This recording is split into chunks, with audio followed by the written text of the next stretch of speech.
સાથે એન્જિનિયરિંગ એકેડમીમાં હું રાઠવા વિમલ તમારું સ્વાગત કરું છું. મેકેનિકલ સેમેસ્ટર 4 બીટેક મેકેનિકલની ડિગ્રીમાં જે અભ્યાસ કરી રહ્યા છે અને મોસ્ટ આઈએમપી ક્વેશ્ચન તો સબ્જેક્ટ કયો છે એ મેઝરમેન્ટ એન્ડ મેટ્રોલોજી વાળો સબ્જેક્ટ છે. Mechanical measurement and metrology semester 4 ની અંદર આવે છે, જેનો ડીઆઈ મીન્સ કે જે કોડ છે આપણે કહી શકાય BE04000181.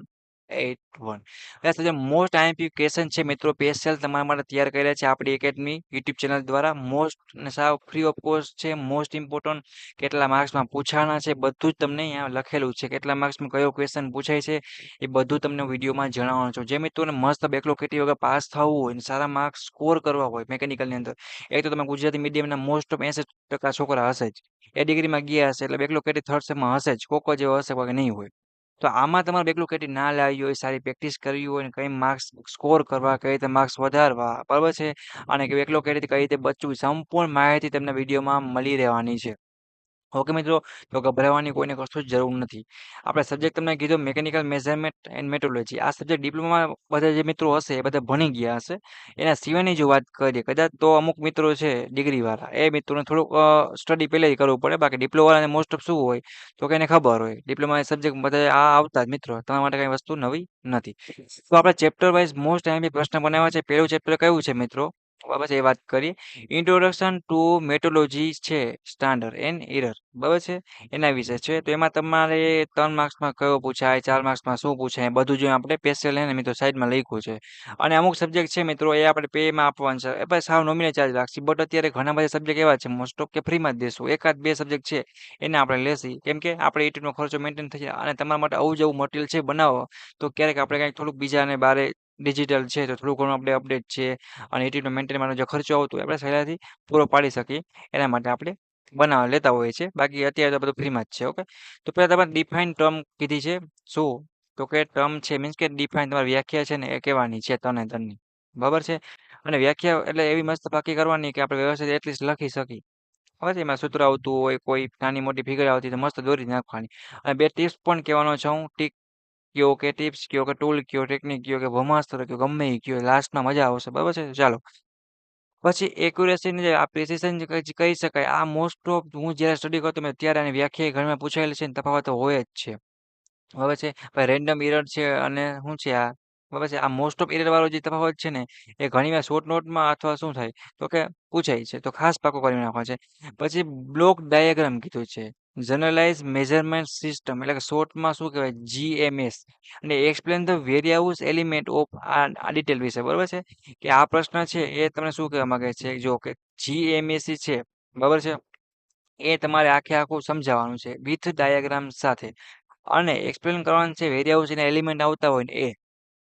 આ પ્રશ્ન પણ હતો આજથી 6 વર્ષ પહેલા જ્યારે હું સ્ટડી કરતો ત્યારે પણ હતો, અને આ સબ્જેક્ટમાં આવશે ને આવશે. ખાસ આ પ્રશ્ન વાંચીને જવાનું છે, પ્લસ સેકન્ડ થર્ડ તો ખાસ.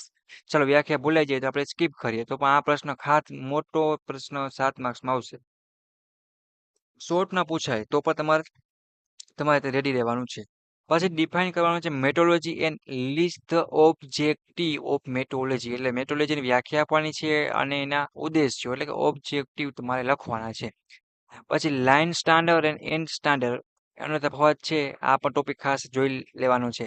પછી છઠ્ઠો પ્રશ્ન એક્સપ્લેન વર્કિંગ પ્રિન્સિપલ પૂછ્યું છે, બરાબર છે. આ એક ખાસ ગેજ છે મેઝર કરવા માટે, એ પણ તમારે સ્કેચ સાથે સમજાવવાનું છે, બરાબર. 1 યર હાઈ ગેજ ખાસ, બરાબર છે, એ પણ જોઈ લેવાનું રહેશે. ચેપ્ટર 1 ની અંદર 6 ક્વેશ્ચનમાંથી તમારે બી સેકન્ડ, થર્ડ અને ફિફ્થ અને ફોર્થ તો ખાસ કરવાનું છે. પહેલો અને થર્ડ કદાચ 6 મીન્સ કે ન કરો તો ઠીક છે, થર્ડ તો ખાસ કરવાનું રહેશે. હો, એ તો આવડતો જ હોવો જોઈએ ચેપ્ટર 1 માંથી.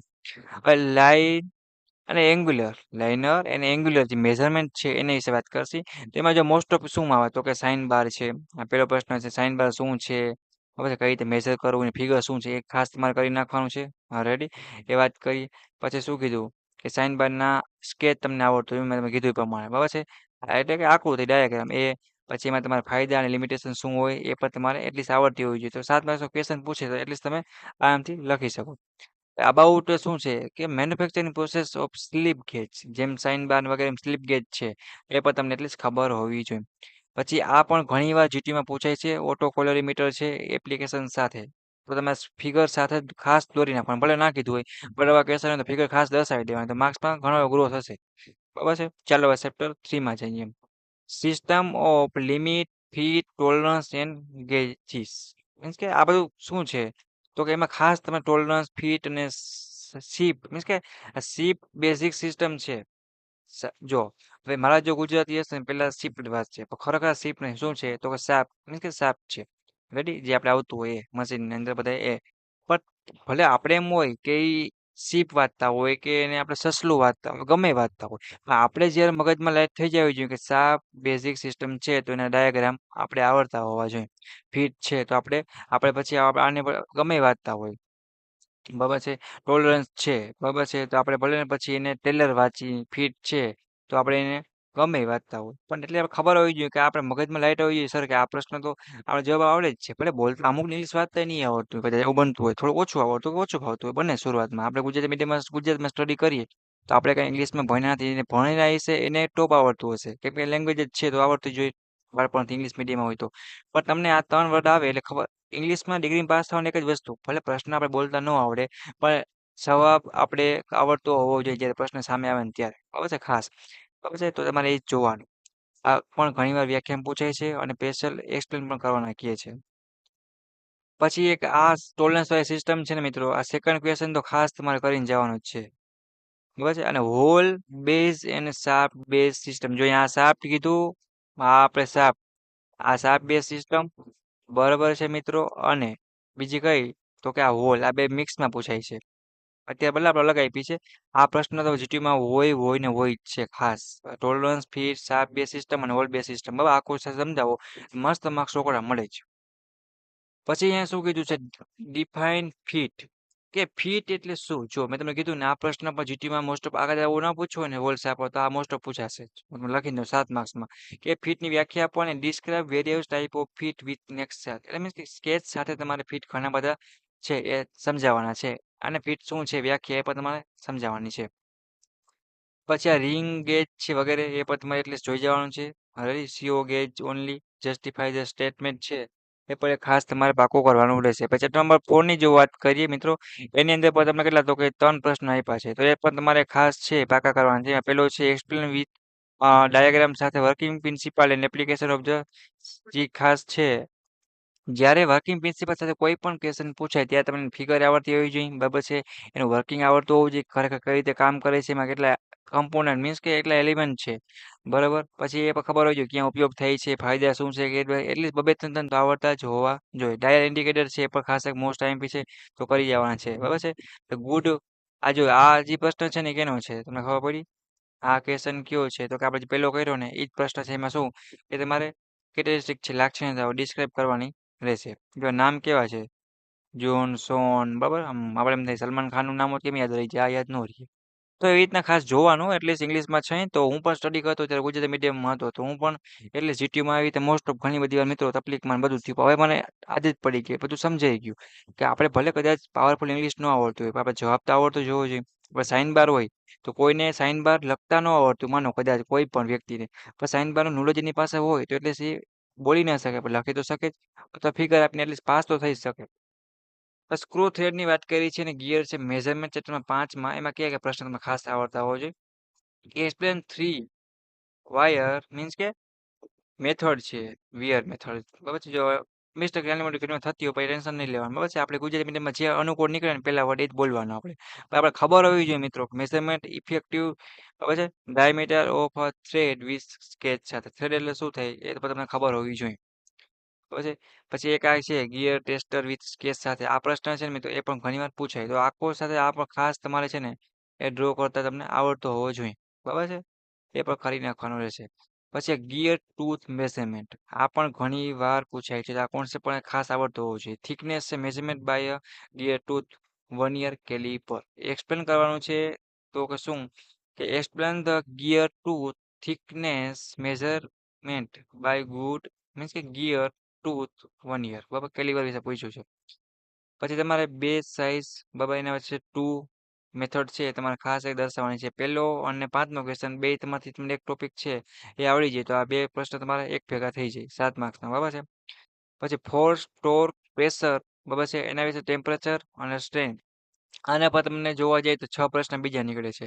હવે explain the principal of electrical strain gauge છે. સ્ટ્રેન ગેજ એ ખાસ કરવાનું છે. પછી ડિસ્કસ કરવાનું છે વર્કિંગ અને principal thermocouple with next sketch. તમારે સમજાવવાનું છે કન્સ્ટ્રક્શન અને વર્કિંગ થર્મોકપલ આકૃતિ સાથે. જ્યાં જ્યાં આકૃતિ પૂછે ત્યાં બધા મિત્રો દોરવાની છે. પાસ થવા માટેની પહેલી ટેકનિક અને ટૂલ આ ખાસ વાપરજો. બરાબર છે. પછી આ એક ગેજ છે એ પણ તમારે ખાસ સ્પેશિયલ મીન્સ કે મેઝરમેન્ટ છે ડાયાગ્રામ એ પણ કરી નાખવાનું છે. શોર્ટ નોટ લખવાની છે રો બ્રેક ડાયનેમો મીન્સ કે ડાયનેમોમીટર ફાયદા અને લિમિટેશન. આ પણ જીટીયુમાં ચેપ્ટરમાંથી પૂછાય જ છે. એ થઈ ગઈ. પણ describe the construction and working of resistant temperature director means કે ડિટેક્ટર. બરાબર ડિટેક્ટર કયો કે તમે ડાયરેક્ટર વાંચો કે ડોક્ટર વાંચો ગમે વાંચો તમને શોર્ટમાં RDT મેથડ છે ખબર હોવી જોઈએ કે કયું છે રેઝિસ્ટન્ટ ટેમ્પરેચર ઉપર. ઘણા મિત્રો એવા હોય કે બધું વાંચતા આવડતું પછી વાંચતા નથી પાકું નથી કરતા, તો એમ ફેલ થાય છે. હવે ગુજરાતી મીડિયમ ઇંગ્લિશ નથી આવડતું એને વાંચવું છે તો વર્ડમાં સ્પેલિંગ ભૂલ થાય ઘણા બધું ઓટાળો થાય છે. એટલે આમાં તો તમારે રીતે જોઈ લેવાનું. Optical pyrometer describe the construction working of optical pyrometer. ફાયદા તમારે ગેરફાયદા નહીં પણ ફાયદા ગેરફાયદા એપ્લિકેશન આ ઘણી વાર મિક્સમાં જ પૂછાય. ક્યારેક જો એકલું પૂછી લ્યું તો એ તમને ખબર જ હોવી જોઈએ ઓપ્ટિકલ પાયરોમીટર છે તેને શું ફાયદા છે શું ગેરફાયદા ફાયદા શું છે ઇમ્પોર્ટન્ટ શું છે ખબર હોવી જોઈએ. પછી છે બોર્ડોન ટ્યુબ પ્રેશર ગેજ. આ પણ ક્વેશ્ચન જીટીયુમાં પૂછાય તો અને આકૃતિ સાથે તમને એટલે શું વર્કિંગ છે શું કામ આવે છે એ તમને ખબર હોવી જોઈએ. હવે એડવાન્સ જે મેટ્રોલોજી છે એના પર એક વાત કરીએ તો આમાં જો LVDT મેથડ છે ડિસ્ક્રાઇબ કરવાની છે ફાયદા લિમિટેશન એને એની ફિલ્ડમાં શું એપ્લિકેશન છે એ આ પણ મેથડ પૂછાય તો ખાસ તમને ખબર હોવી જોઈએ. બસ શોર્ટ નોટમાં જો વાત કરીએ તો કોર્ડિનેટેડ મેઝરિંગ મશીન CMM આ પણ ખાસ કોન્ફિગરેશન છે એપ્લિકેશન સાથે પૂછાય છે. આ પર પ્રશ્ન હશે જીટીયુમાં હશે જ. લેઝર છે એ આખો એક મેથડ છે એ પણ તમને એટલીસ્ટ બેઝિક ખબર હોવી જોઈએ. બરાબર છે. એના ફાયદા ગેરફાયદા અને સહી રીતે કામ કરે એ પણ તમને એટલીસ્ટ આવડતું હોવું જોઈએ. આ કેથોડ રે છે પછી એ પણ એક ખાસ ક્વેશ્ચન તમારે એટલીસ્ટ જોઈ જવાનો છે. બરાબર છે. તો આ 4 પ્રશ્ન થયા. એવી રીતના તમારે શું કરવાનું છે તો મોસ્ટ IMP ક્વેશ્ચન તમારે જીટીયુમાં પૂછાતા હોય કેટલા માર્ક્સમાં કઈ રીતે એ મોસ્ટ IMP લીધા છે બધા મિત્રોને જીટીયુ એક્ઝામમાં સબ્જેક્ટ એટલે કે શું છે મેકેનિકલ મેઝરમેન્ટ એન્ડ મેટ્રોલોજી સબ્જેક્ટમાં આટલું તો કરીને જવાનું છે ખાસ પ્રશ્ન. જો ટાઈમ મળે તો બીજા 1-2 યરના પેપર છે અથવા અસાઇનમેન્ટ તમારે પાસે સોલ્વ કરી નાખવાના. મોસ્ટ ઓફ આ પ્રશ્ન છે બધા એમાં હશે હશે. હું તમને ગેરંટી આપું છું એક પણ બહારનો હશે નહીં. બરાબર. અને ઘણી વાર પેપરમાં તો હાર્ડ કદાચ નીકળે ને જીટીયુનું તો પણ હું તમને એટલું તમને કહું છું 70 23 માર્ક તો રમતા 23 નહીં પણ 40 તો રોગાઈ આવી છે. ઓકે હવે તમે 2 ટિપ્સ કહું છું. પહેલી ટિપ્સ એક તમારે ટ્રાય કરવાની છે જે મેં એકલો કેટી તો ખાસ વાપરજો. બીજા સ્કોર કરવા છે તો ખાસમાં ખાસ કે તમારે આકૃતિ ડાયાગ્રામ સ્કેચ છે ખાસ તમારે દોરવાનું છે. 10 કે 15 આકૃતિ પેપરમાં દોરતા હોય ને છોકરો કોઈ ફેલ જ ન થાય. તમે લખીને 100% ગેરંટી મારીને દઉં. ખાલી થિયરી આખી સાચી હોય ને તો ઘણીવાર ફેલ થયો હોય છે. આગળનાથી જોયું હોય છે ને બરાબર તો હું કર્યું હોય છે ખબર હે આગળના જોયું હોય છે ને મિત્રો એ ફેલ થયો હોય છે ને વાંહેવાર પાસ થઈ ગયું છે. આવા ઘણા બધા ચમત્કાર છે ને જીટીયુમાં થતા હોય છે. તો હવે તમારે શું કરવાનું છે પેલો ટૂલ વાપરો બને એટલી મોસ્ટ ઓફ આકૃતિ દોરો. ભલે નાના ડિફાઇન કરો વ્યાખ્યામાં તો કાંઈ મોટા ક્વેશ્ચન છે વર્કિંગ પ્રિન્સિપલમાં ખાસ દોરો. અમુક મિત્રો એમાં દોરતા જ નથી. આખો જ દોરો 2-3 લાઈન પહેલા સાચી લખવાની ખબર એટલે તમારે વાંધો ના આવે. અને બીજું ટૂલ એ કે જીટીયુનું પેપર સ્ટાઇલ પ્રમાણે બધા મિત્રોને પેપર લખવાનું છે ને એવી રીતના કોઈ લખતા નથી. એના કારણે શું થાય છે તો બધા મિત્રો ફેલ થાય છે. પેપર ફટાફટ ચેક થતા હોય એવી રીતના બરાબર છે. તમે પેપર સાથે વ્યવસ્થિત બોક્સ બનાવીને લાઈન દોરી ફિગર દોરી હોય કે મસ્ત બ્લેક પેનથી વ્યવસ્થિત પોઈન્ટ પાણી લખ્યું હોય તો માર્ક્સ મળે. અને આ સબ્જેક્ટમાં મોસ્ટ ઓફ શું છે તો કે મેઝરમેન્ટના ઇન્સ્ટ્રુમેન્ટ આવવાના છે મેઝરિંગ બરાબર છે એટલે કે માપન માટેના ઇન્સ્ટ્રુમેન્ટ એટલે કે સાધનો. તો એના કેવા દેખાવ છે સિમ્પલ ડાયાગ્રામ તો બધાને આવડતા જ હોવા જોઈએ. તમારે ડ્રો કરવાના છે ડ્રોઈંગ તો ખાસ તમને આવડતું જ હોવું જોઈએ. જેને પાસ થવું છે ને આટલી ટેકનિક વાપરો આટલા પ્રશ્નો કરો એટલે હું તમને ગેરંટી આપું છું તમે આરામથી પાસ થઈ જશો. જીટીયુ એક્ઝામમાં સારા માર્ક્સ તમે સ્કોર કરી શકશો. તો પછી આવી જ રીતના બધા સબ્જેક્ટના ઇમ્પોર્ટન્ટ વિડીયો અને જીટીયુની A to Z અપડેટ મેળવવા માટે ડિસ્ક્રિપ્શનમાં તમે લિંકો આપેલ છે તમારા ડિગ્રીના વોટ્સએપ ગ્રુપમાં ફટાફટ જોઈન થઈ જાઓ. એમાં IMP A to Z information મળી રહેવાની છે. નવો સપોર્ટ રહેશે તો આપણે બધા સબ્જેક્ટના આન્સર સાથે તો નવું હજી પણ બેસ્ટ કંઈક મટીરિયલ છે એ બનાવશી અને બધી બ્રાન્ચ માટે બરાબર છે એ પણ તમને મળી રહેશે. રેડી. તો વિડીયો તમારા મિકેનિકલ સેમેસ્ટર ફોર્થના અને જે ઘણા બધા બેકલોગ કેટીવાળા મિત્રો હોય તમારા સિનિયર કે કોઈ તો એને પણ તમે શેર કરી શકો છો. જુનિયરને પણ શેર કરી શકો છો બરાબર છે. અને પાસ થઈ જાવ અને સપોર્ટ માટે સબસ્ક્રાઈબ કરવાનું ભૂલતા નહીં આપણી YouTube channel Gujarati engineering academy બરાબર છે. અને વોટ્સઅપમાં જોઈન થઈ જવાનું બાકી હોય તો ફટાફટ થઈ જાવ દોસ્તોને પણ એડ કરજો. જીટીયુ એક્ઝામ માટે બધાને all the best. Backlog KT વગર બધા મિત્રોને શું તો કે આ સબ્જેક્ટમાં ખાસ પાસ થઈ જવાનું છે. એના સિવાય ક્યાંય અટકો છો, કાંઈ હેલ્પની જરૂર પડે તમને ચોક્કસપણે જણાવવાનું રહેશે. મેકેનિકલ તમારા દોસ્તોને બધા વિડીયો શેર કરો અને તમારે કેવા ટાઈપના આઈએમપી જોઈન છે, કેવું મટીરિયલ કેવા ટાઈપમાં જોઈન છે મિત્રો એ પ્રમાણે ચોક્કસપણે કોમેન્ટ કરીને જણાવજો. તો અમને ચોક્કસપણે તમારા ડિગ્રીમાંના બધાય તમને A to Z full information તમને મળતી રહેશે. તમે કહેશો એ પ્રમાણે આપણે શું કરશું તો કે વિડીયો બનાવી દેશે. ઓકે, તો અત્યારે વિડીયોને પૂરો કરું છું. જીટીયુ માટે બધાને ઓલ ધ બેસ્ટ. નેક્સ્ટ મુલાકાત એ સવારે તમારા જીટીયુ એક્ઝામના બીજા ઇમ્પોર્ટન્ટ વિડીયો સાથે. Okay, bye bye, take care.